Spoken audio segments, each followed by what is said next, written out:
9-րդ գումարման խորհրդարանից առաջին տպավորությունը՝ դեժավյու։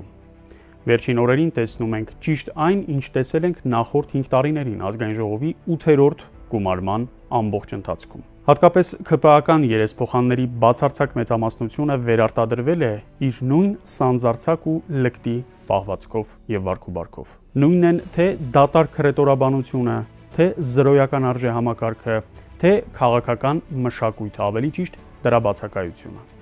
Յուրաքանչյուր նոր գումարման ազգային ժողովից ակնկալվում է, որ ինչ-որ բան փոխվելու է։ Այդ փոփոխությունը ենթադրում է նաև ավելի որակյալ օրենսդրական աշխատանք, որը վերջնարդյունքում պետք է ծառայի քաղաքացիների կյանքի որակի բարելավմանը։ Բայց այդ տրամաբանության փոփոխությունը չկա, այն դեպքում, երբ մենք ժամանակ չունենք սպասելու, հաշվի առնելով այն իրավիճակը, որի մեջ գտնվում է մեր երկիրը։ Թերևս պետք է հուսալ, որ մանդատ ստացած եւ երթում տված ընդդիմադիր պատգամավորները գիտակցում են այդ պատասխանատվությունը եւ լավ են հասկանում, որ այնտեղ չեն գնացել պարզապես ժամանակ անցկացնելու համար։ Այլապես, եթե նրանք չկարողանան իրականացնել իրենց առաքելությունը, դա հերթական հիասթափություն է առաջացնելու քաղաքացիների շրջանում։ Հայաստան դաշինքն արդեն խորհրդարանական փորձառություն ունի եւ նրա դիրքորոշումները ձևավորված են։ Ուժեղ Հայաստանի դեպքում թերևս որոշակի որոնումներ են առկա։ Կարծես փորձում են հասկանալ ինչ ռազմավարություն եւ ինչ մարտավարական քայլեր են անհրաժեշտ իրենց նպատակներին հասնելու համար։ Իհարկե պետք չէ մեծ սպասումներ ձևավորել, բայց մեկնարկը կարծես որոշակի հույսներ շնչող է։ Նույն հետևողականությամբ եւ նույն պատրաստվածությամբ նրանք պետք է շարունակեն իրենց գործունեությունը։ Ազգային ժողով մտնելը միայն քաղաքական հայտարարություններ անելը չէ։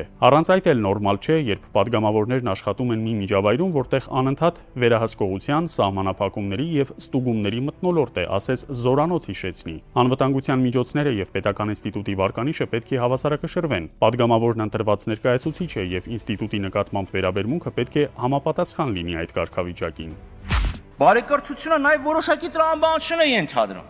Եթե այստեղ ԿՊԱ-ականները գալի ասում են ընտրությունները խախտվել են, կաշառք ա եղել է, սա եղել է, նա եղել, այդ դեպքում ենթադրաբար դուք նույնպես պետքա վիճարկեիք ընտրությունների թափանցիկությունը, ազնվությունը, արդյունքների իրականությունը, այլապես եթե այդ ամեն ինչի մասին որ դուք խոսում եք չլիներ, ստեղ նստած կլինեիք դուք, հավանաբար Արման Բաբաջանյանը եւ հավանաբար Վազգեն Սարգսյանի եղբայրը։ Բա ինչու՞ չվիճարկեցիք ընտրությունների արդյունքները։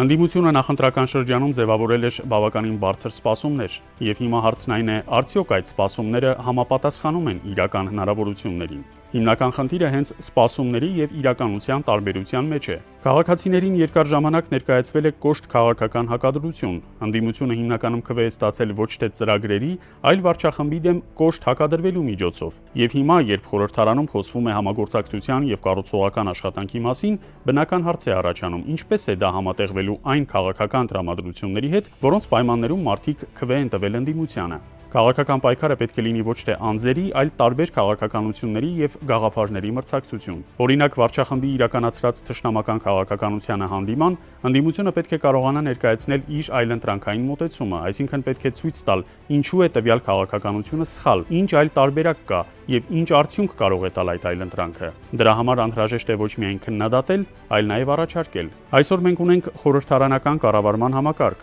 Տեսականորեն ազգային ժողովը պետք է լիներ այն մարմինը, որտեղ տարբեր քաղաքական ուժեր ներկայացված են, վերահսկում են միմյանց եւ ապահովում իշխանության ճյուղերի հավասարակշռությունը։ Բայց գործնականում, երբ խորհրդարանում կա մեծամասնություն ունեցող իշխանություն, հատկապես եթե այդ մեծամասնությունը կարողանում է ամբողջությամբ վերահսկել որոշումների կայացման գործընթացը, հակակշիռները չեն գործում։ Միահեծան կամ միանձնյա որոշումների մշակույթը վտանգավոր է, քանի որ ժամանակի ընթացքում այն բերում է ավելի ծանր հետևանքների, երբ քաղաքական մեծամասնության ղեկավարը սկսում է ինքնուրույն որոշել ով է մեղավոր, ով պետք է պատժվի կամ ով պետք է դուրս մնա քաղաքական գործընթացներից։ Քաղաքական գործիչների վերաբերյալ նա հնչեցնում է մեղադրական հայտարարություններ մինչև դատարանի վերջնական որոշումը, եւ դատական համակարգը սկսում է ոչ թե անկախ գործել, այլ հարմարվել քաղաքական ակնկալիքներին։ Ավելին, միահեծան իշխանության պարագլուխը ժամանակի ընթացքում սկսում է նաև փիլիսոփայական դատողություններ անել հայրենիքի եւ պետության մասին, իր պատկերացումները պարտադրելով ամբողջ ժողովրդին։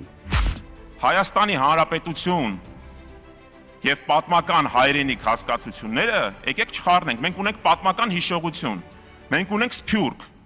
կանգնել մարդկանց ասել, որ գիտես ինչ, Ադանան մեզ հետ որևիցե առնչություն չունի կամ մեր հայրենիքը չէ, ես համոզված եմ ձեր միջել բոլորս հայ ենք այստեղ։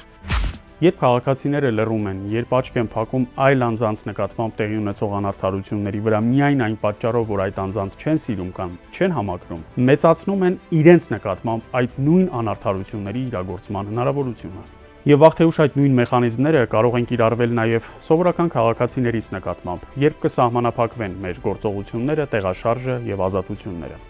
Իսկ պայքարը շարունակվում է։